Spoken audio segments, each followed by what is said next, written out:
அன்பான வணக்கம். தங்கம் அக்மார்க் நல்லெண்ணெய் வழங்கும் கலைஞர் தொலைக்காட்சியில் அசசி கிரியேஷன்ஸ் தயாரித்து வழங்கி கொண்டிருக்கக்கூடிய பேச்சு திருவிழா. இது உண்மையிலே பேச்சாளர்களுக்கான திருவிழா. நவம்பர் 14 குழந்தைகள் தின விழா, பிப்ரவரி 14 காதலர்கள் தின விழா, மே 1 தொழிலாளர்கள் தின விழா. இப்படி பல தின விழாக்கள் இருந்தும் பேச்சாளர்களுக்கென்று ஒரு தின விழா எதுவுமே இல்லை. அது ஒரு காலத்தில் பேச்சாளர்களுக்கென்று ஒரு தினமும் ஒரு தின விழாவும் கொண்டாட அளவிற்கு பேச்சாளர்களை உயர்த்த வேண்டும் என்பதற்காக கலைஞர் தொலைக்காட்சியால் உருவாக்கப்பட்ட திருவிழா தான் இந்த பேச்சு திருவிழா. இது பேச்சாளர்கள் ஒன்று கூடும் திருவிழா. பேச்சாளர்கள் அனைவரும் கலந்து தன் கருத்துக்களை பரிமாறிக்கொள்ளும் திருவிழா. பேச்சாளர்களுக்கு ஒரு மிகப்பெரிய நட்சத்திர அந்தஸ்தை பெற்றுத்தர வேண்டும் என்பதற்காக உருவாக்கப்பட்ட திருவிழா. ஒரு திரைப்பட நடிகரை பார்த்தால் எல்லோரும் எப்படி ஆட்டோகிராஃப் எடுக்கிறார்கள், வாங்குகிறார்கள், செல்ஃபி எடுக்கிறார்களோ அதுபோல மேடையில் பேசும் பேச்சாளர்கள் எல்லோருக்கும் அந்த இடத்தை தக்க வைக்க வேண்டும் என்பதற்காக கலைஞர் தொலைக்காட்சி உருவாக்கிய ஒரு அருமையான திருவிழா தான் இந்த பேச்சு திருவிழா. வரலாற்றை புரட்டி போட்டது பலருடைய பேச்சுக்கள் தான். பேரறிஞர் அண்ணா இறந்தபோது முத்தமிழறிஞர் டாக்டர் கலைஞர் அவர்கள் பேசிய அந்த பேச்சு. இப்படி வரலாற்றை புரட்டி போட்ட எத்தனையோ மேடை பேச்சுக்கள், வரலாற்றையே மாற்றிய மேடை பேச்சுக்கள் இருக்கும் பொழுது மேடையில் பேசுகின்ற இந்த பேச்சாளர்களுக்கு ஏன் இன்னும் ஒரு பெரிய அங்கீகாரம் கிடைக்கவில்லை என்ற ஆதங்கத்தில்தான் இந்த பேச்சு திருவிழா என்ற நிகழ்ச்சியை ஒவ்வொரு ஊரிலும் நடத்தி கொண்டிருக்கிறோம். அதில் இந்த வரலாற்று சிறப்பு மிக்க புதுக்கோட்டைக்கும் என்னுடைய வாழ்க்கைக்கும் ஒரு நெருங்கிய தொடர்பு இருக்கு. காரணம், நான் பிறந்த வீட்டுக்கு ஒரு 10 ஆண்டுகள் வெளிநாட்டில் வேலைக்கு போயிட்டு ஒரு மகன் தாய் வீட்டுக்கு வரும்போது எவ்வளோ சந்தோஷப்படுவானோ அந்த மகிழ்ச்சி இன்னைக்கு புதுக்கோட்டை மண்ணில் உட்கார்ந்துருக்கும் போது எனக்கு ஏற்படுது. காரணம், லியோனி என்றால் யார் என்று தெரியாமல் இருந்த காலத்தில் ஆலங்குடியில் ஒரு விதைக்கடலை வியாபாரிகள் சங்கம் நடத்திய ஒரு பட்டிமன்றத்தில் நான் நடுவராக பேசிய அந்த பேச்சு தான் என்னை உலகம் முழுவதும் கொண்டு சென்ற ரசிகர்கள் இந்த புதுக்கோட்டை ரசிகர்கள் தான். அதனால் புதுக்கோட்டையினுடைய ரசிகர்களை என் வாழ்நாள் முழுவதும் நான் மறக்க மாட்டேன். அப்படிப்பட்ட ஒரு பிறந்த வீடு போல இருக்கக்கூடிய இந்த புதுக்கோட்டையில் நான் பார்த்து ரசித்த அந்த இடங்களில் நான் மிகவும் வியந்து பார்த்த இடம் இந்த புதுக்கோட்டையில் மாவட்ட ஆட்சியர் அலுவலகமாக இருக்கக்கூடிய அந்த ராஜகோபால தொண்டைமானுடைய அந்த அரண்மனை தான். இந்தியாவிலேயே ஒரு அரண்மனை மாவட்ட ஆட்சியர் அலுவலகமாக இருக்கின்ற ஒரே இடம் இந்த புதுக்கோட்டை தான். மன்னருடைய அரண்மனையை பார்த்து நான் வியந்தேன். நான் வியந்த அந்த அரண்மனையை நீங்களும் இன்று காணொளி காட்சி மூலம் பார்க்க இருக்கிறீர்கள். அதை பார்த்துவிட்டு நமது பேச்சு திருவிழாவை தொடங்குவோம். இதோ புதுக்கோட்டை மன்னரின் அரண்மனை காணொளி காட்சியில். நீங்கள் பார்த்து கொண்டிருப்பது புதுக்கோட்டை சமஸ்தானம். ராஜராஜ ராஜ மார்த்தாண்ட ராஜ பராக்கிரம ராஜ பரிபாலன ஸ்ரீல ஸ்ரீ விஜய ரகுநாத தொண்டைமான் அவர்களின் கம்பீரமான அரண்மனை. இந்த மன்னர்தான் மன்னராட்சியை மக்களாட்சி போல் நடத்தி காட்டினார். அவருக்கு பின் பொறுப்பேற்றவர்தான் இந்த சிலையில் காட்சி தரும் ராஜகம்பீர ராஜகோபால தொண்டைமான்.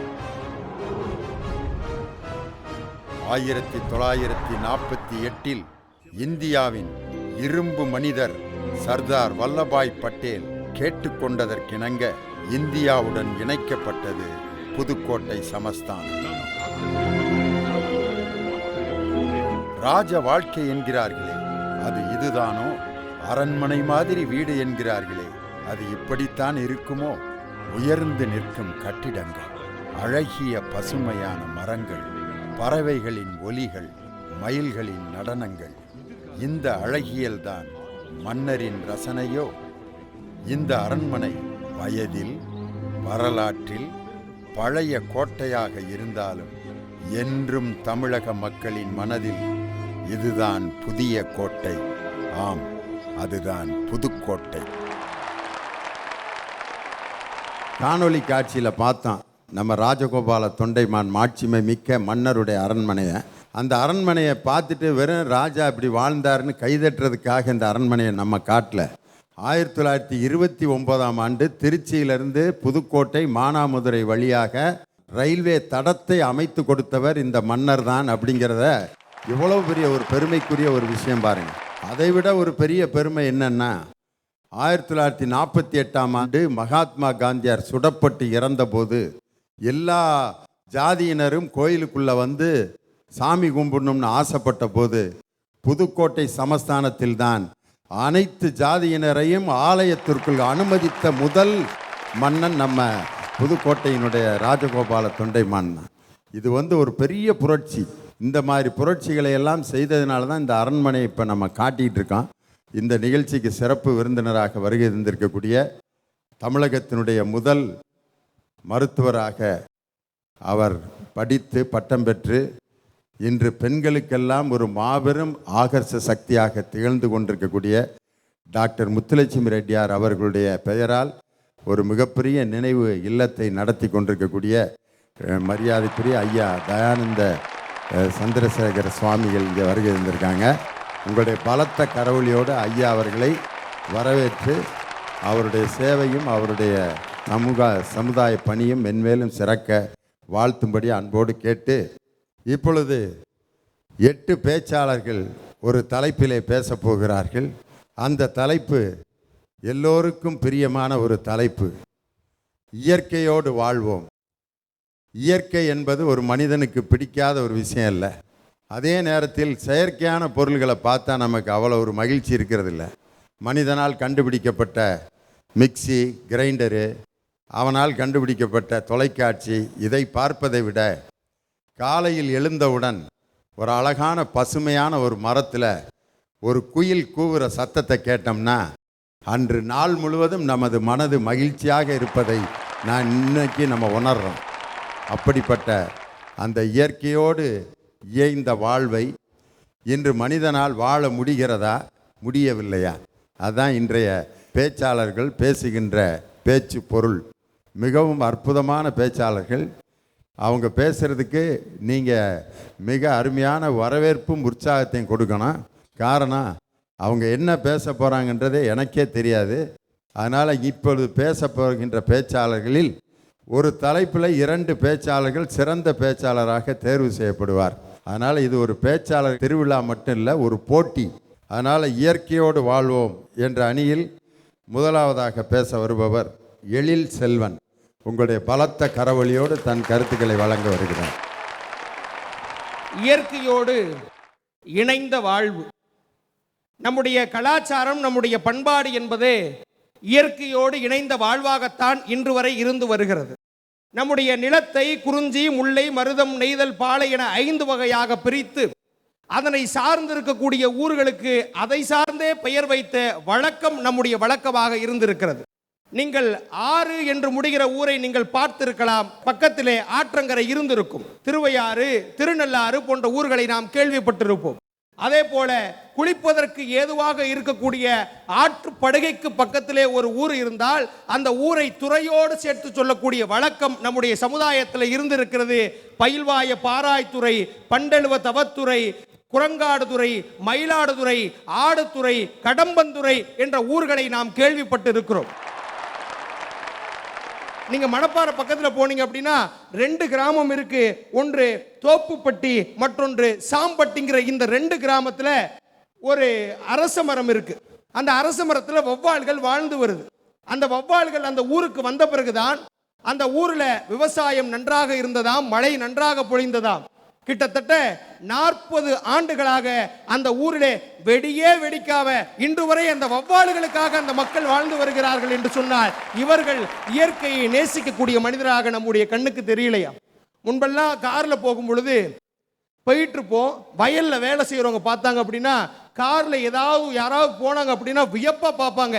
இன்னைக்கு கார்ல போயிட்டு இருக்கும் பொழுது எங்கேயாவது பச்சை பசேல்னு வயல்கள் இருந்தது அப்படின்னா அது செத்த நிப்பாட்டி, அடேங்கப்பா எவ்வளவு செழுமையா இருக்குடா, குடும்பத்தோட நின்று பார்க்கிறோம். இது நாட்டினுடைய அவல நிலை. ஆனால் இன்றைக்கும் இயற்கை விவசாயத்தை நேசிக்கக்கூடிய மக்கள் வாழ்ந்துதான் வருகிறார்கள். அதற்கு நெல் ஜெயராமன் அவர்கள் எடுத்துக்காட்டாக இருந்தார். நம்மாழ்வார் அவர்கள் எடுத்துக்காட்டாக இந்த மண்ணிலே வாழ்ந்து இருக்கிறார். போன வருஷம் சென்னையில் வெள்ளம் வந்தது. நம்ம ஆளுக்கு என்ன அப்படின்னா, மழை பெஞ்சா ஏண்டா பெஞ்சதும்பா, மழை பெய்யலனா மழையே பெய்யுதும்பா. வந்த நீரை சேமிக்க தெரியாதுங்க. ஆனால் நம்முடைய பண்பாடு என்பது அப்படி அல்ல. இன்னும் ஒன்றை நாம் நன்றாக புரிந்து கொள்ள வேண்டும். வயிறு பசிச்சிச்சு அப்படின்னா எதையாவது ஒன்று சாப்பிட்டா வயிறு ரொம்பிக்கும். ஆனால் தாகம் அடிச்சிச்சுன்னா எதை குடித்தாலும் தாக அடங்காதுங்க, தண்ணியை தாங்க குடிக்கணும்.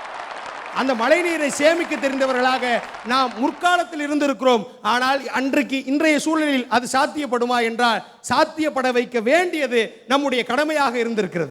வானத்தில் இருந்து மழை நீரை டவுன்லோட் செய்வோம், மண்ணிலே விதையை இன்ஸ்டால் செய்வோம், மரங்களை அப்லோடு செய்வோம்.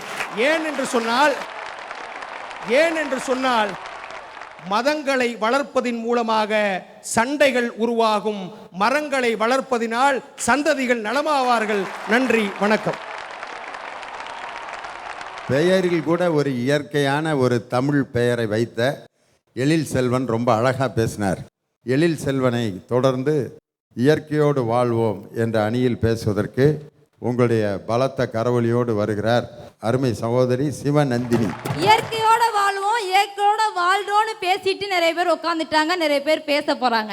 இங்க இருக்கிறவங்களும் சரி, நீங்க பேசினவங்களும் சரி, பேச போறவங்களும் சரி, ஒரு நாளாவது நான் மஞ்சள் தேய்ச்சி குளிச்சிருக்கேன் அப்படின்னு யாராவது ஒரு ஆள் கை தூக்குங்க பார்ப்போம். மேக்கப் ரூம்ல எங்க டீம்ல இருக்க 4 பொண்ணுங்க போறதுக்கு முன்னாடியே இயற்கையோட வாழ்றோம்னு சொல்ற அந்த 4 பேரும் முன்னாடி போய் மேக்கப் போடுறாங்க. நீங்க தான் இயற்கையோட வாழ்றீங்கல்ல, மஞ்சள் பூசிட்டே வந்திருக்கலாம்ல. என்னைக்கு நல்ல தண்ணி 20 ரூபா, அளவு தண்ணி 10 ரூபான்னு பாட்டில்ல காசு கொடுத்து வாங்க ஆரம்பிச்சீங்களோ அன்னைக்கே நான் சொல்றேன் மக்களே, நீங்கள் எல்லாம் இயற்கையை விட்டு 100 அடி தூரத்திற்கு ஓடி சென்று விட்டீர்கள். இந்த அவலநிலை நீடித்தால் நிச்சயமாக இன்னும் கொஞ்ச நாட்களில் உன் பிள்ளையும் என் பிள்ளையும் உங்கள் பேர பிள்ளைகளும் நல்ல ஆக்சிஜன் காற்று பாட்டில்ல 10 ரூபா 15 ரூபான்னு விலை போட்டு கூறு போட்டு நம்ம சுவாசிக்கும் நிலை வருங்கிறதுல எந்த மாற்றமும் கிடையாதுங்க ஐயா. இன்னும் கொஞ்ச நாளில் வந்துடும். சுவாசிக்கும் காற்று இங்கே விற்பனைக்கு கிடைக்கும். எல்லாம் வாங்கி பின்னாடி மூட்டையில் ஒரு பெரிய பிளாஸ்டிக் பையில் எடுத்துக்கிட்டு இப்படியே எடுத்து சுத்தமான ஆக்சிஜன் அப்படி வந்துடும். வரப்போகுது. இன்னும் ஒரு 10 வருஷத்துக்குள்ளே வந்துடும் போல இருக்கு அந்த நிலமை. ஏன்னா என்னைக்கு பாட்டில் பாக்கெட்டில் நம்ம பையில் வச்சுட்டு தெரிகிறோமோ அதே மாதிரி காற்றை தூக்க வேண்டிய நிலமை வந்துடும். எத்தனை பறவைகள், எத்தனை சிட்டுக்குருவிகள், எவ்வளவு இயற்கைகள் இன்னைக்கு ஏதாவது ஒன்று நம்ம கண்ணு முன்னாடி இருக்கா? நீங்களே கொஞ்சம் யோசிச்சு பாருங்க. டெக்னாலஜி காலம் வளர வளர நம்ம இயற்கை ஒன்று, நம்ம சுவாசிக்கும் காற்று, குடிக்கிற தண்ணி, உண்ணும் உணவு, உடுத்துற உடை அப்படின்னு மனிதன் அப்படிங்கிற ஒரு விஷயத்தை, ஒரு அடையாளத்தை மறந்துவிட்டு எவனோ ஒருவன் காமிச்ச கலாச்சாரத்தையும் அவன் கற்றுக் கொடுத்த பாடத்தையும் அவர் கொடுக்கின்ற குளிர்பானத்தையும் கேவலமாக அறிந்து கொண்டு இயற்கையோட வாழ்றோன்னு சொல்றீங்க பார்த்தீங்களா? அதுக்கு நீங்க உண்மையிலேயே வெட்கப்படணும் ஐயா. இந்த உலகமே திரும்பி வைக்கக்கூடிய அளவுக்கு ஒரு போராட்டம் நடந்துச்சு, ஜல்லிக்கட்டு போராட்டம். அப்போ எல்லாருமே சொன்னாங்க, நாங்கள் எங்கள் தமிழ் பாரம்பரியத்தை, தமிழ் கலாச்சாரத்தை நாங்கள் பாதுகாக்க போகிறோம், அந்நிய குளிர்பானங்களை குடிக்க மாட்டோன்னு. நான் ஒன்று சொல்லுவாங்க ஐயா, இன்னும் சொல்கிறேன், நீங்கள்லாம் உண்மையிலேயே தமிழ் பண்பாட்டையும் தமிழர்களுடைய கலாச்சாரத்தையும் வளர்க்க நினைத்திருந்தால் பனைமரங்கள் இன்று எத்தனை கிராமங்களில் வளர்ந்திருக்க வேண்டும், பதநீர் மட்டும் இன்னைக்கு எத்தனை கடைகளில் விற்பனைக்கு வந்திருக்க வேண்டும். இன்னும் சொல்றேன், அந்நிய குளிர்பானங்கள் பல மடங்கு பல கோடி ரூபாயில் இன்னும் விற்பனை ஆகி கொண்டிருக்கின்றது. இந்த அவல நிலைமை வந்ததுக்கு அப்புறமும் இயற்கையோடு வாழணும்னு சொல்ற பார்த்தீங்களா? தயவு செஞ்சு இயற்கையோட வாழணும் தான் நானும் ஆசைப்படுறேன். ஏன்னா நான் பட்ட கஷ்டத்தை, நான் பட்ட வேதனையை, நான் குடிக்க கஷ்டப்பட்டதை, நான் குளிக்க கஷ்டப்பட்டதை என் பிள்ளையும் என் பேரம் பேத்தியும் கஷ்டப்படக்கூடாதுன்னா தயவு செஞ்சு இப்பெல்லாம் நல்லதுனாலும் ஒரு விசேஷம், கெட்டதுனாலும் பார்ட்டி நீங்கள் கொண்டாடிக்கிட்டு இருக்கீங்க. உங்கள் வீட்டில் ஒரு நல்ல விசேஷம் நடக்குது, ஒரு கெட்ட காரியமே நடக்குது, தயவு செஞ்சு ஒரு வீட்டுக்கு ஒரு மரக்கனை வளங்க. ஒவ்வொருடைய பிறந்த நாளுக்கும் எத்தனையோ செலவு செய்கிறீங்க. 15 ரூபா 20 ரூபாய்க்கு மரக்கனை செடி வச்சு நட்டு பாருங்க. உங்களுக்கு எந்த இயற்கையும் பாதிக்காது. மழையால் கரைந்து விடுவதில்லை மலை, முகிலால் குறைந்து விடுவதில்லை கடல், கால மாற்றத்தால் சிறுத்து விடுவதில்லை சிலை, மண்ணில் மக்கினாலும் தண்ணீரில் கரைந்தாலும் இயற்கை எவராலும் அழிக்க முடியாத சக்தி. அதனை இனிமையாக வளர்த்து எழுப்போம். இளைஞனே எழுந்தினில் மனிதனாய், நெஞ்சத்தில் இளைஞனாய், எழுகதிர் போல் இருளை கிளி, எதிர்காலம் உமதே, வாருங்கள், நல்ல காற்றுடன் நல்ல குடித்தண்ணீருடன் இனிமையான வாழ்வை வாழ்வோம் இயற்கையோடு இணைந்து. நன்றி, வணக்கம். மிக அருமையாக பேசினார் அருமை சகோதரி சிவநந்தினி. அவங்க பேசினதில் எனக்கு ரொம்ப பிடிச்சது, வெளிநாட்டு குளிர்பானங்களை விற்று கொண்டிருப்பவர்கள் ஆகாய விமானங்களில் சென்று கொண்டிருக்கிறார்கள். மனிதனுடைய உடம்புக்கு ஒத்து போகிற நல்ல செயல்களை செய்யக்கூடிய இளநீ விற்கிறவன் ரோட்டில் அழுக்கு வேட்டியை கட்டிக்கிட்டு அருவாளோடு உட்காந்துருக்கான் பாருங்க.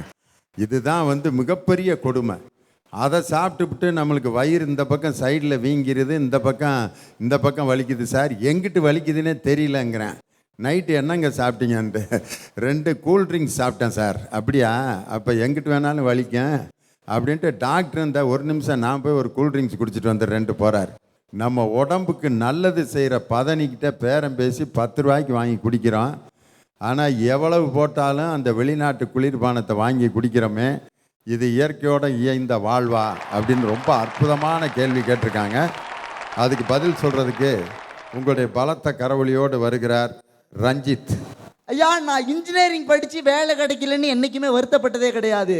போக்கத்த பைய தான் இன்ஜினியருக்கு பொண்ணு கொடுப்பான்னு ஊரில் தண்ணி லாரி ஓட்டுறவனை கொண்டு உட்கார வச்சு வரிசையாக பொண்ணு கொடுத்தானுங்களே, அதான் என் மனசுக்கு ரொம்ப கஷ்டமாக இருக்குது. ஐயா, எங்கள் அப்பா ஒரு பொண்ணுக்கிட்ட லவ்வர் சொல்கிறப்போ அழகாக வீட்டிலேருந்து ஒரு ரோசாவை பறிச்சிட்டு போனார். நான் இங்கே பறிக்கலான்னு ரோசாவை திரும்பி பார்க்குறேன், குரோட்டன்ஸ் தாயா இருக்குது. அதனால தான் சொல்கிறேன், நம்ம இயற்கையோடு சேர்ந்து வாழ்வோம் அப்படின்னு. சார், இன்னைக்கு விவசாயிலாம் பட்டினி சாவுறான்னு பார்த்துக்கிட்டு இருக்கோமே, அவன் என்னமோ தனக்கு சோறு இல்லைன்னா செத்துக்கிட்டு இருக்கான். ஊருக்கே சோறு போட்டான். நம்ம இன்னைக்கு ஒருத்தனு கூட சோறு போட முடியலன்னு நினச்சி வருத்தப்பட்டு அந்த வயலில் நெஞ்சை பிடிச்சி விழுந்து சாவறான் சார். அதான் சார் பட்டினி சாவு. இதில் மிகப்பெரிய கேவலம் என்ன தெரியுமா? சாலை ஓரம் நிற்கின்ற விலைமாது கூட தன்னுடைய உடலுக்கு அவள் விலையை நிர்ணயம் செய்கின்றாள். ஆனால் நாற்று நட்டு களை எடுத்து அறுவடை செஞ்ச விவசாயி அவனோட நெல்லுக்கு விலையை நிர்ணயம் செய்ய முடியாமல் நிற்கிறானே. அந்த சமுதாயத்தில் நம்ம இன்னைக்கு வாழ்ந்துகிட்டு இருக்கோம். ஐயா, எல்லாம் சொன்னாங்க இன்றைய இளைஞர்கள் ஒன்றுமே பண்ணலை அப்படின்னு. வாடிவாசல்லேருந்து நெடுவாசல் வரைக்கும் உக்காந்து போராடினது எங்கள் பசங்க சார். அதனால தான் சொல்கிறேன், இயற்கையோடு சேர்ந்து வாழ்வோம் அப்படின்னு. அதாவது கிளீனிங் இண்டியானா குப்பையை அண்ணாண்டி எடுத்து போட்டு ஃபோட்டோ எடுத்து போஸ்ட் கொடுக்கறது இல்லை சார். அன்றைக்கி வாடிவாசல்லையும் கதாமங்கலத்திலையும் அதாவது அதீத அசுர சக்திகளை எழுத்துணுமே, அதான் சார் எங்களுடைய இளைஞர்கள். அதனால தான் சொல்கிறேன், இயற்கையோடு இணைந்து வாழ்வோம். நன்றி, வணக்கம். அடுத்ததாக தன்னுடைய கருத்துக்களை வழங்க கார்குழலி. ஐயா, ஒன்றும் இல்லை, இன்னைக்கு இயற்கை வாழ்வு தான் சிறந்தது அப்படின்னு எங்கள் அக்கா எல்லாம் பேசுகிறாங்களே, அவங்க இன்னைக்கு அவங்க வீட்டுக்கு போய் அவங்க அப்பா அம்மா கிட்ட, அம்மா இன்னையிலேருந்து நம்ம இயற்கை முறைப்படி தான் வாழ போகிறோம், இன்னையிலேருந்து நம்ம வீட்டில் ஃபேனே கிடையாது, இயற்கை காற்றை தான் சுவாசிக்க போகிறோம், இன்னையிலேருந்து நம்ம வீட்டில் மிக்ஸி கிரைண்டர் கிடையவே கிடையாது, எல்லாத்தையும் தூக்கி போட்டுட்டு அம்மிக்கல்ல அரைச்சி தான் சட்னி வைக்கணும், ஆட்டுக்கல்ல மாவாட்டி தான் இட்லி சுடணும்னு மட்டும் சொல்லி பார்க்க சொல்லுங்க. அம்மிக்கல்ல ஆட்டுக்கல்ல வீட்டில் இருக்குமா இல்லை சொல்கிறவங்க தலையில் இருக்குமாங்க? எங்கள் பொட்ட கிராமத்தில் இருக்கிறவங்களுக்கு எங்கள் ஊரில் பொண்ணே தர மாட்டாங்கங்க. இதில் என்னன்னா இவங்க இயற்கை வாழ்வு சிறந்ததுன்னு இன்னைக்கு சப்போர்ட் பண்ணிட்டு பேச வந்துட்டாங்க.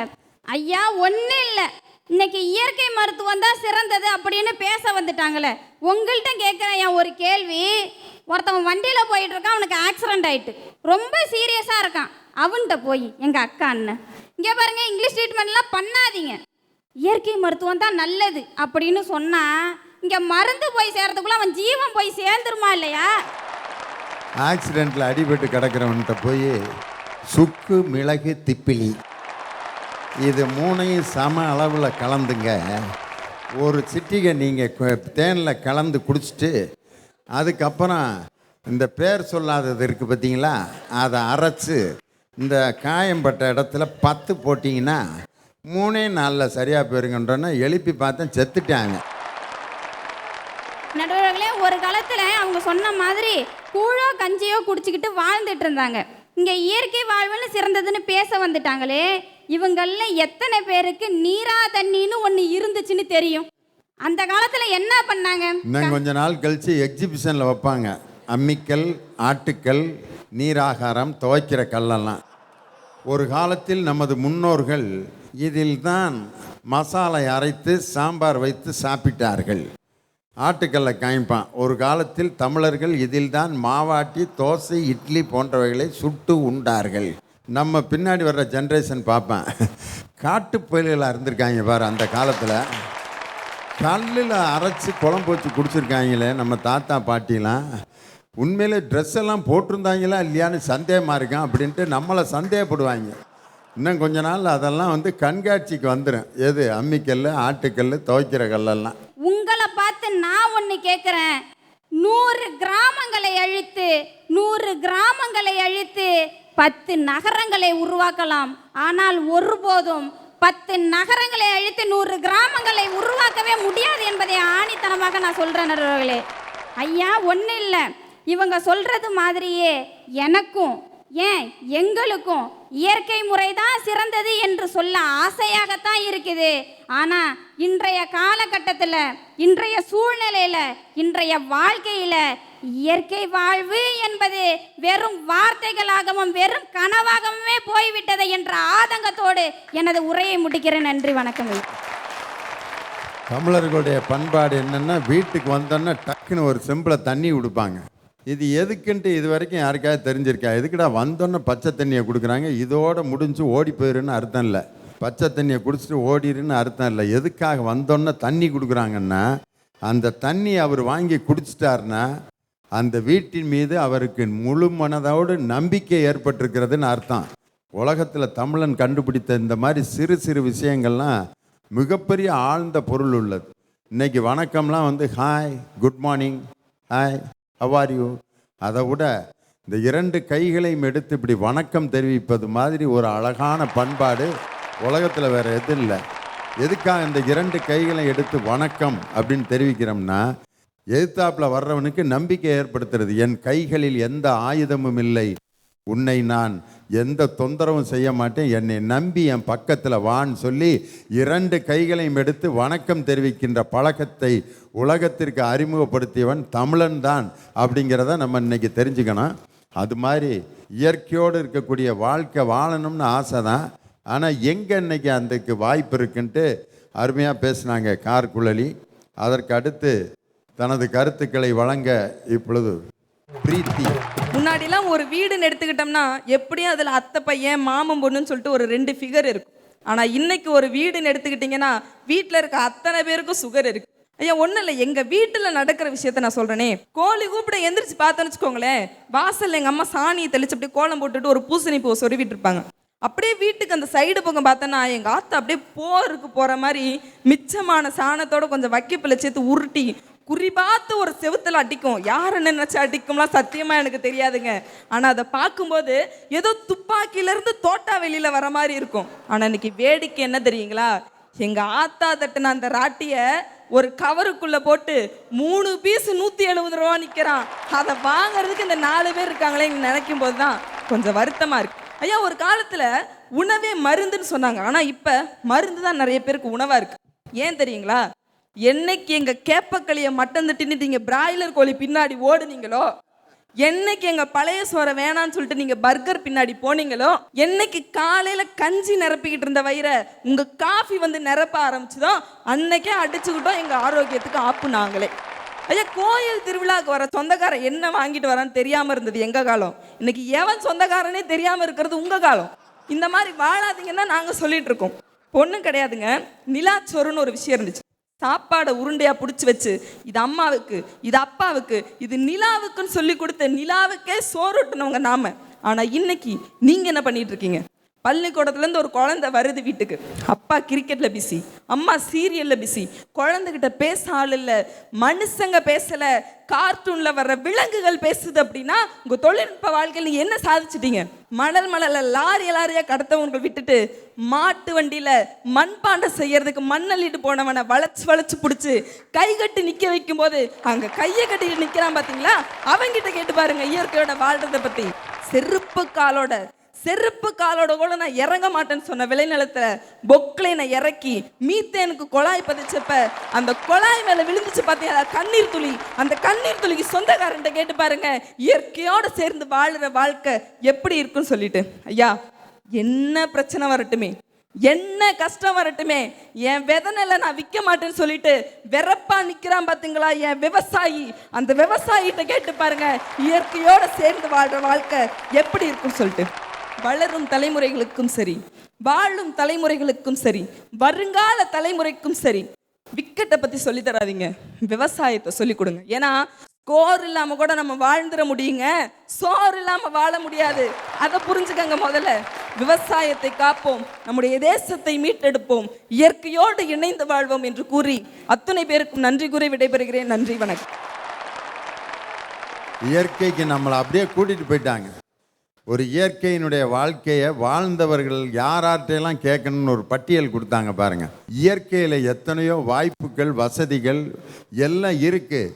அதை விட்டுட்டு இன்றைக்கி நம்ம இதுக்கு அடிமையானதுனால அதனுடைய மதிப்பு நமக்கு தெரியலங்கிறது தான் இன்றைக்கி பிரீத்தியோட முக்கியமான ஒரு அற்புதமான பேச்சு. அதை அடுத்து தன் கருத்துக்களை வழங்க உங்கள் கரவொலியோடு வெற்றிவேல். நாங்கள் இவங்களெல்லாம் பார்த்து கேட்குறோம், இன்னைக்கு காலையில் எப்படி எழுந்தீங்க? ரிங்க ரிங்கா ரிங்க ரிங்கா ரிங்க ரிங்கா ரிங்க ரிங்கா ரே ஏ ஏ ஏ ஏ அப்படின்னு செல்ஃபோனில் ரிங்டோனை வச்சு எழுந்திரிச்சிட்டு இன்னைக்கு சொல்கிறாங்க எல்லாம் இயற்கையோடு சேர்ந்து வாழணும்னா இது நியாயமானு தான் நான் கேட்குறேன். ஒரு அம்மா ரிங்டோன் வச்சுருக்குது, மாமா நீங்கள் எங்கே இருக்கீங்க, இதுக்கு பேர் ரிங்டோனு. அதை கேட்டு காலையில் எந்திரிச்சு அவனுக்கு அப்படியே ஒரு மாதிரி பிபி ஏறிடுச்சு. காலையில் 5:30 மணிக்கா மாமா நீங்கள் எங்கே இருக்கீங்கன்னு கேட்குறது. அது மாதிரி சேவல் கூவி அந்த சத்தத்தில் எந்திரிச்ச மனிதர் சமுதாயம் இன்னைக்கு இந்த மாதிரி ரிங்டோனை கேட்டு எந்திரிக்கிற நிலைமைக்கு ஆளாயிட்டான். இது என்னன்னு தெரியுதா நடுவர் அவர்களே? வேப்பலை மாதிரி தெரியுது. வேப்பங்குச்சி. தமிழன் சொன்னால் ஆளும் வேலும் பல்லு குறிதிடா, ஆலமரத்துலேயும் வேப்ப மரத்துலேயும் பிடுங்கி பல்லு தேயிடா அப்படின்னு சொன்னால், இன்றைக்கி இவங்க பேஸ்ட்டு ப்ரஷ்ஷுன்னு மாடர்ன் உலகத்தில் போய் பல்லு தெளிச்சிட்டு வந்துட்டு இயற்கையோடு நாங்கள் வாழ்கிறோம், இயற்கையோடு நாங்கள் வாழ்கிறோம்னு சொல்கிறாங்க. நம்ம ஊரில் வேப்ப மரத்துக்கு பஞ்சமா, ஆலமரத்துக்கு பஞ்சமா? பஞ்சமே கிடையாதுங்க. அவங்களுக்கு எதில் தெரியுமா பஞ்சம்? எது ஆலமரம் எது வேப்ப மரம்னு கண்டுபிடிக்கிறதுல தான் பஞ்சம். நான் எடுத்தோன்னே வேப்பங்குச்சியை காமிக்கவும் யாருக்கோ பேய் ஓட்டுறதுக்கு தான் கொண்டு வந்திருக்காராக்குன்னு நினச்சேன். கடைசிக்கு வேப்பங்குச்சியில் பல்லு விளக்குறத பற்றி தம்பி பேசுகிறார். எல்லாரும் சொல்கிறாங்க நாங்கள் இயற்கையோடு சேர்ந்து வாழ்கிறோம். ஓசியில் கிடைக்கிற மரக்காற்றை விட இஎம்ஐயில் கிடைக்கிற ஏசி காற்று தான் எனக்கு சுகமாக இருக்குன்னு நினச்சி ஒவ்வொரு கடையிலையும் தேடி போய் வாங்குறாங்களே, இதுதான் இயற்கையோடு சேர்ந்து வாழ்கிறதா அப்படின்னு நாங்கள் கேட்குறோம். வேற ஒன்றும் இல்லைங்க. ஒரு ஊரில் ஓட ஒருத்தனை விட்டு வெட்டுங்க, ஒரு பையன் வீட்டை விட்டு வெளியே வரமாட்டான். அட என்ன வேணா அராஜகம் பண்ணுங்க, ஒரு பையன் வீட்டை விட்டு வெளியே வரமாட்டான். ஆனால் 2 நிமிஷம் மட்டும் கரண்ட்டை நிறுத்துங்க, பூரா பையனும் வீட்டுக்கு வெளியே இருப்பானா இல்லையா? ஏன் தெரியுமா? இவனுக்கு பயம், நம்ம வீட்டில் மட்டும்தான் கரண்ட் இல்லையா, இல்லை எதிர்த்த வீட்டில், பக்கத்து வீட்டில், இந்த வீட்டில், அந்த வீட்டில் இல்லையா பயம். இதில் இவங்கெல்லாம் சொல்கிறாங்க நாங்கள் இயற்கையோடு சேர்ந்து வாழ்கிறோன்னு. அதனால தான் சொல்கிறேன், இயற்கையோடு வாழக்கூடாதுன்னு இல்லை, வாழ முடியாது அப்படின்னு சொல்லிட்டு வாய்ப்புக்கு நன்றி கூறி விடைபெறுகிறேன். நன்றி, வணக்கம்.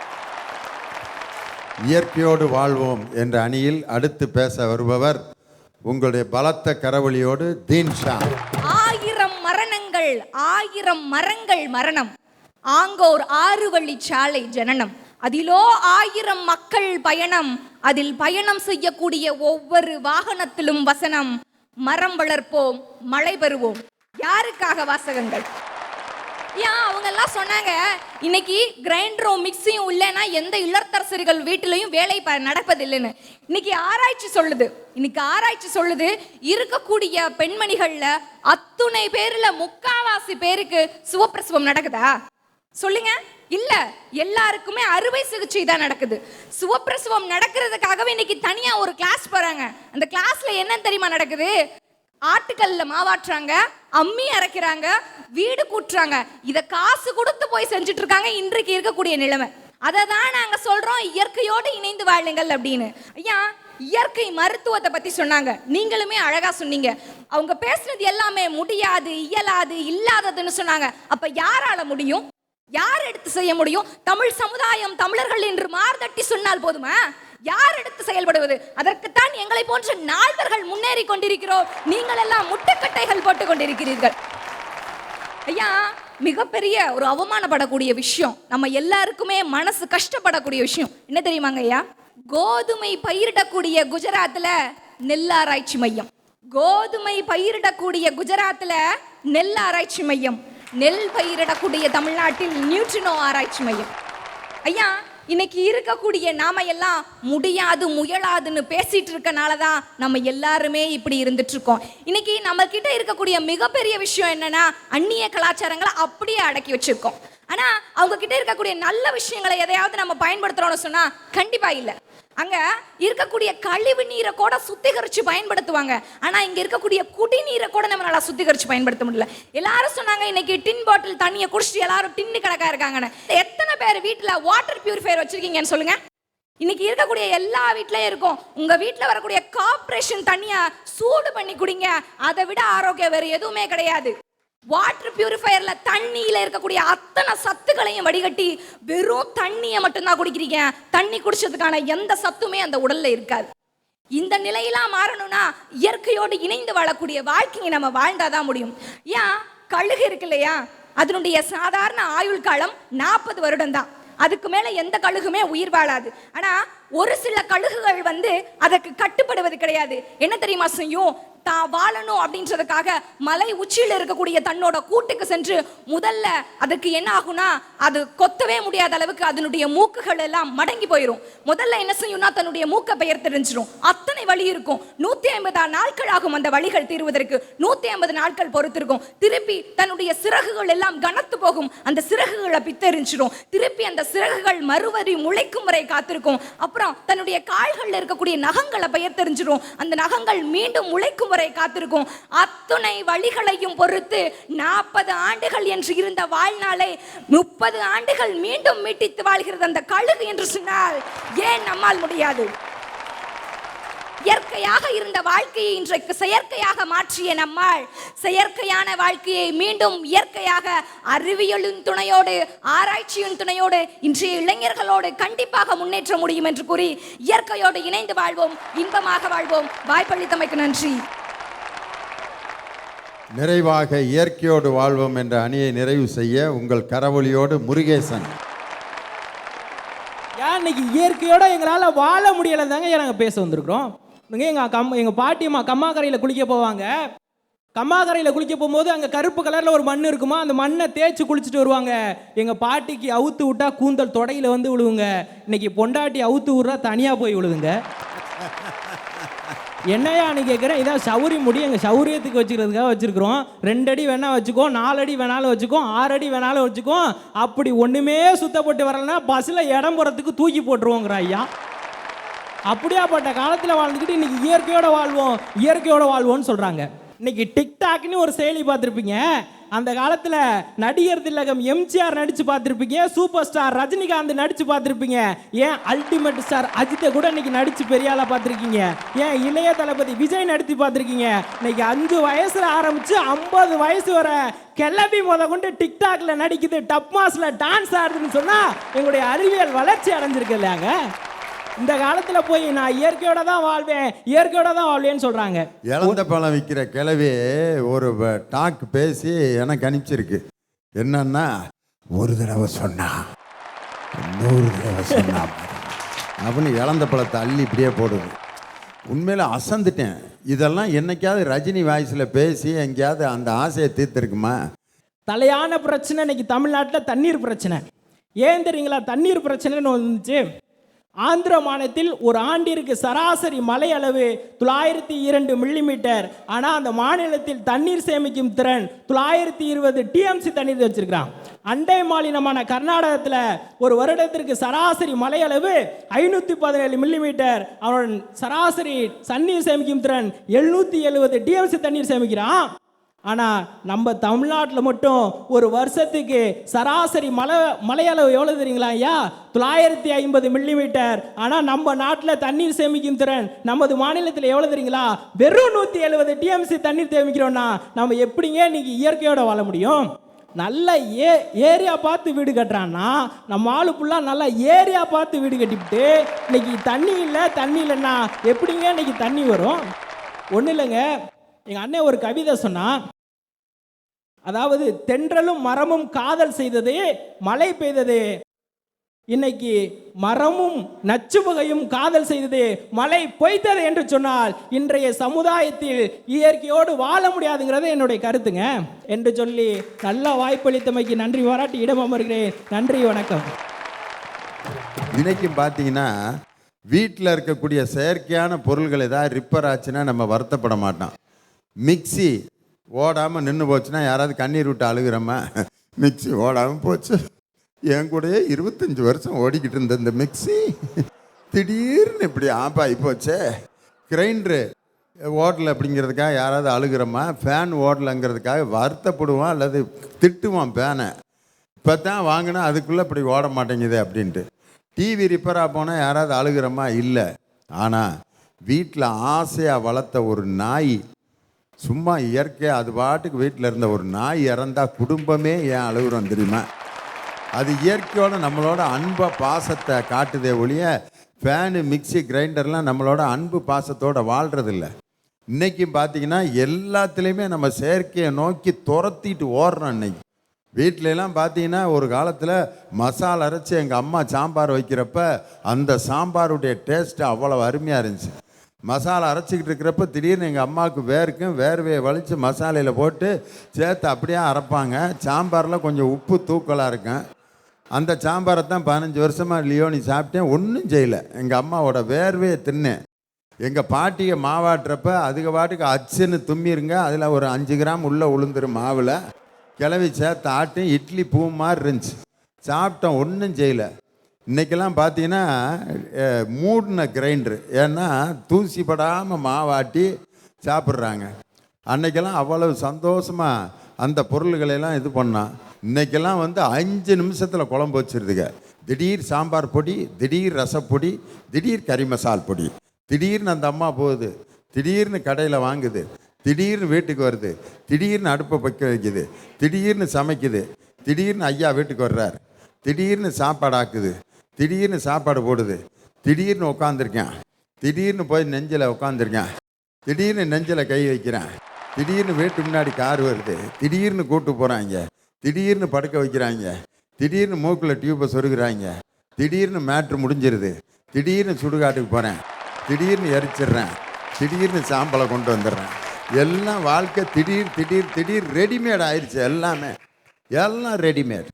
இன்னைக்கு பார்த்தீங்கன்னா அப்படி ஒரு காலத்தில் இயற்கையோடு வாழ்ந்த வாழ்க்கையை இன்னைக்கு தேடி ஓடுறோம். இன்னைக்கு குணாதிசயங்களில் கூட இயல்பாக இயற்கையாக ஒரு மனிதன் வாழ பழகி கொண்டால் அந்த வாழ்க்கை தான் மிகச் சிறந்த வாழ்க்கையை ஒழிய செயற்கையாக வாழ்கின்ற வாழ்க்கை ஒரு மனிதனை இந்த உலகத்திலிருந்து அந்நியப்பட்டு வேறொரு உலகத்திற்கு அவனை அழைத்து செல்லுமே ஒழிய இந்த உலகத்தில் ஒரு மனிதன் மகிழ்ச்சியாக வாழ வேண்டும் என்று சொன்னால் அவன் இயற்கையோடு இயற்கையை நேசித்து இயல்பாக இயற்கையை சுவாசித்து இயற்கையை நேசித்து இயற்கையோடு மகிழ்ந்து வாழ்கின்ற வாழ்க்கை தான் ஒரு மனிதனுக்கு மகிழ்ச்சியான வாழ்க்கை. எனவே இயற்கையை நேசித்து ரசித்து வாழ வேண்டும் என்று இந்த விவாதத்தின் பொருளை நான் நிறைவு செய்கின்றேன். இப்பொழுது சிறந்த பேச்சாளர்களை தேர்வு செய்யும் அந்த நிகழ்வு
நிறைந்தெலுங்கும் அன்னை தமிழை போற்றி வணங்கி 20ஆம் நூற்றாண்டிலே சிறந்த அந்த சமுதாயத்தை, தமிழ் சமுதாயத்தை மேம்படுத்த வந்த, உதித்த வந்த 2 ஞானிகள்.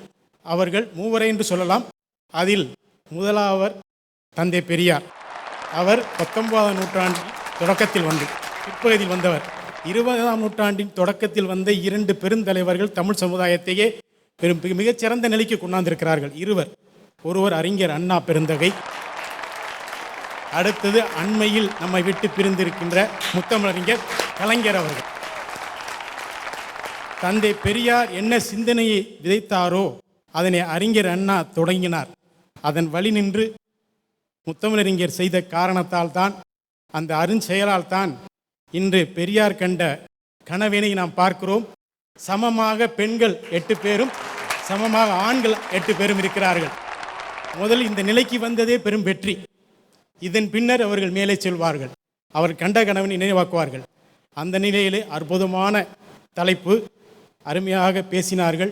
கலைஞருக்கு தொலைக்காட்சிக்கு நமது அன்புக்குரிய பாராட்டுகளை மீண்டும் தெரிவித்து, ரசிக பெருமக்கள் அனைவரும் இந்த நேரத்தில் இவ்வளவு தூரம் இருந்து கேட்டதே பெரும் மகிழ்ச்சி என்பதை சொல்லி நிறைவு செய்கிறோம். வாழ்க, வளர்க, சிறக்க, மேம்படுக. உங்களிடமிருந்து விடைபெறுவது உங்கள் திண்டுக்கல் லியோனி. வணக்கம். இப்பொழுது பேசிய பேச்சாளர்கள் அனைவருக்கும் நினைவு பரிசு வழங்கப்படுகிறது.